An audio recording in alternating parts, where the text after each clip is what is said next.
షారి మా కొడుకు బీసీల గురించి ఇట్లా చనిపోయిండు. అది రావాలని నాకు చిన్న చిన్న పిల్లలు ఉన్నారు. నా కొడుకుకు వాళ్ళకు ఏదన్నా మీరు సోచిన సాయం, నా పిల్లలకు చదువులు, నా కోడలికి ఇంత జాబు, ఇంత సేపు మీ సాయం చేసేటోళ్ళే మాకు ముందు రావాలని.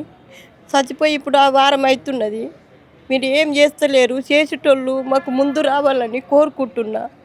నేను ఎక్కువ రోజులేమి ఉండలేను, నేను చూసుకుంటానికి లేను. నా పిల్లలతోని నా చిన్న పిల్లలు ఉన్నారు, ఆ పిల్లలకు సాయం చేస్తే నాకు అంతే చాలు. పిల్లలకు సాయం చేయండి. బీసీల గురించే ఊకే మాట్లాడతాడు, దాని గురించే ఊకి చేస్తుండే. ఇప్పటికి నాతో కూడా ఊకే మసాలు అన్నాడు నా కొడుకు. ఫోన్లో కూడా టీవీలో కూడా చూస్తుండే. నేనే ఇట్లా ఎందుకు చూస్తున్నావు బిడ్డ అట్లా అంటే, అమ్మాయి బీసీల గురించే చాలా ఇది ఉంటుంది, మనమే అది ఇది వెనకబడిపోయినామమ్మ అంటే ఊకే అంటుండే నా కొడుకు. అట్లని వాళ్ళు ఇట్లా నేను బలైతే ఇంత ఇదైతేనేమో బీసీలను అందరం మంచుకుంటామమ్మ అన్నట్టు వాడు ఇట్లా అనుకున్నాడు. పిల్లలకు సాయం చేయండి. చిన్న పిల్లలు ఉన్నారు, నా పిల్లలను దయచేసి వాళ్ళకి ఏదన్నా ఇది చేసుకుంటా, ఇంత ఇల్లు, నా కోడలికి ఇంత జాబు చూసి నా పిల్లలను చదువులకు ఇది చేయండి.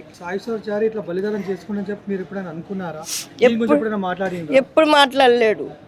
అట్లా మాట్లాడితే నా కొడుకునే నాపెడదాన్ని, అట్లా ఎప్పుడు మాట్లాడలేడు. వానికి ఏమనిపించింది అందరం మంచిగా అవుతామని అట్లా చేసుకున్నాడు అంతే. కానీ నాతో ఎప్పుడైతే అనలేడు. నా కడుపు కొత్తకైతే నేను భరించలేకపోతున్నా. నా కొడుకు ఎవ్వరు ఏం తెచ్చినా నా కొడుకుని తీసుకురాలేరు. మీరు ఎన్ని ఇచ్చినా నా కొడుకుకి ఏం తీసుకురారు, కానీ నా పిల్లలకు ఒకటి ఆధారం పెట్టండి.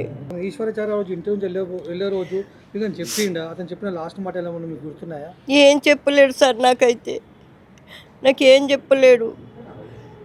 నాకు గల్వ కూడా 2-3 రోజులు అవుతుంది నా కొడుకు గల్వక. అలా భారీగాకే వస్తున్నా, ఇప్పుడు బయటకు పోయి వస్తాను పోయిండట అంతే, ఏం లేదు. చెప్తే మేము ఆపేటోళ్ళం కదా సార్, మాకేం చెప్పలేదు. చిన్న పిల్లలు ఉన్నారు.